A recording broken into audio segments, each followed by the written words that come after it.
What is up, guys? Welcome back to Drew Reviews, and today is another Friday.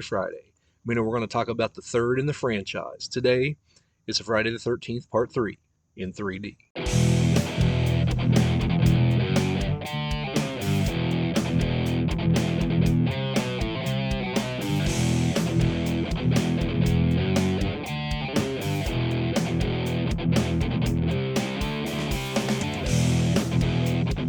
So this movie is one I've been wanting to talk about since we started Fridays here on Drew Reviews.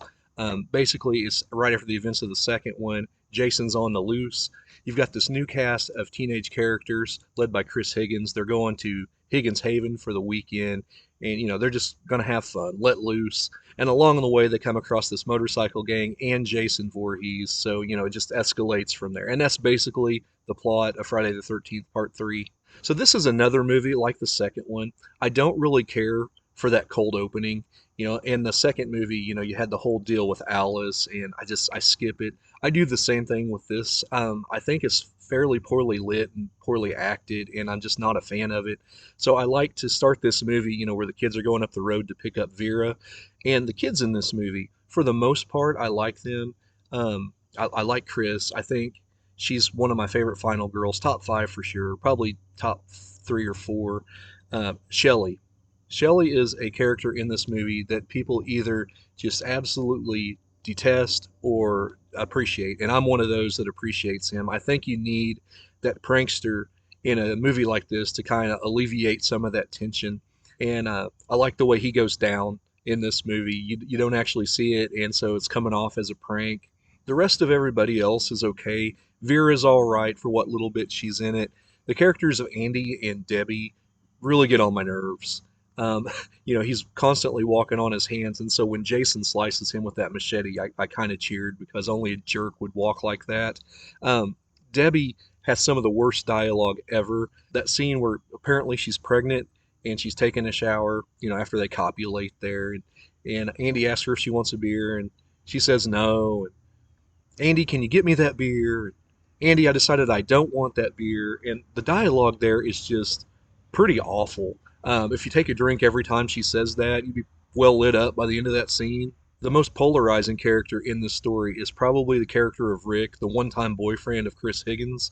And, he's telling her that, there's only so many cold showers a guy can take, and he's passed up a weekend with Mary Jo Conrad, the Mary Jo Conrad, to be there with her, and the guy just comes across as just this total jerk to Chris Higgins. And so when he gets his head popped in that scene, and of course the 3D effect is just ridiculous looking now and does not hold up, you actually cheer. There's two other characters in this movie, Chili and Chuck, the stoners, and they're okay for the most part, except for whenever Chili finds out that Shelly's been killed, and she's like, "Oh no, Shelly's dead!" And the acting in that scene is just so terrible. And the gang members in this are pretty good. You've got Ali and Fox and Loco.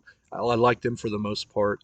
But this is one of my favorite Jasons. Richard Brooker's portrayal as Jason Voorhees has got to be top three or four in the franchise.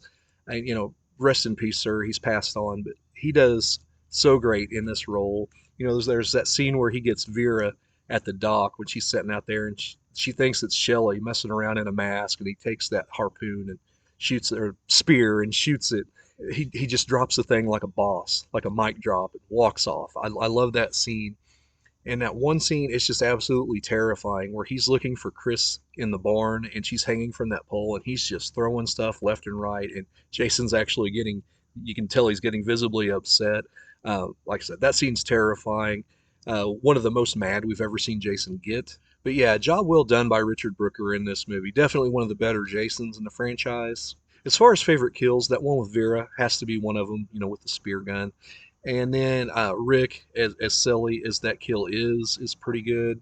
A lot of the kills now, when you look at them, were kind of hampered by that 3D gimmick back then. I don't know how well the 3D holds up. I've never watched this with the glasses, so I couldn't tell you. But it does kind of affect, my enjoyment of the movie now as I watch it. The score here by Harry Manfredini is great as always. The score throughout the movie. And this theme isn't your regular Friday the 13th theme. This theme has this whole techno dance thing going on, and it's pretty catchy. I actually do enjoy it just because it's different The other part of this movie that I really enjoy is the setting.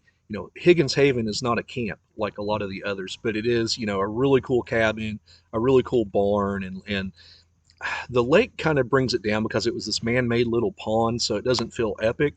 But at the same time, I do appreciate the setting here. It's very serene, and it's one of those few places. The barn's still there, but I guess back in the early 2000s, some kids went there one night and tried to light a fire in the fireplace and actually caught the place on fire. It no longer stands.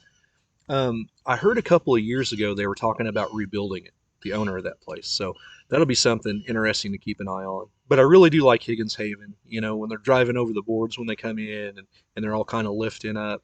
It just adds. It's very serene and it's one of my favorite. It's top 3 or 4. I keep saying that about this movie, which it really is. It's like top 3 or 4 for me. Like I said, some of those characters I don't care for as much, like Chili and Chuck. I understand you have to have those stoners in a movie like this.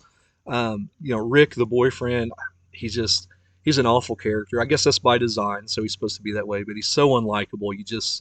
You hate that character. The acting in this movie is so, but really good acting by the girl who plays Chris. Like I said, she's one of my favorite final girls. She does a very good job. The rest, sometimes I feel like they're acting. The one scene in this movie that I do not like at all is there's a scene where she's explaining to Rick how she's encountered Jason before. She doesn't know who he is, but like she fell asleep under this tree and he attacked her. And it's implied that there could have been an assault or a rape or something, which Jason doesn't have motivation for that, so I don't like that plot point at all, and I don't think it belongs in this movie.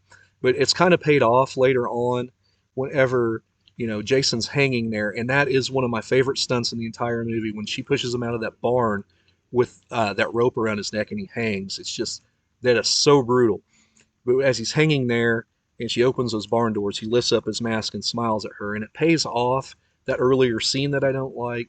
So, I mean, I guess at least there's something there, but other than that, some clunky dialogue like, yeah, Andy, can you get me a beer? Andy, I decided I don't want that beer over and over and over again, and a few things like that. I really do like Friday the 13th Part 3. And as far as a rating on this, I'm going to go 6.6. I do think it's one of the better Fridays. Um, Earlier, when I did my Friday 1 review, I said I think I might like it better than this. I think I like them the same. I think I've got a two-way tie for fourth place. It's my fourth favorite in the franchise. So, yeah, 6.6 for this movie. And next week, we're going to have Friday the 13th Part 4, which will rank quite a bit higher. Guys, let me know what you think of Friday the 13th Part 3 down in the comments. I think it's a really fun movie, man. It's definitely worth revisiting if you haven't seen it in a long time. If you like what you see here, be sure to like and subscribe. And as always, I'm Andrew, and I'll see you down the line.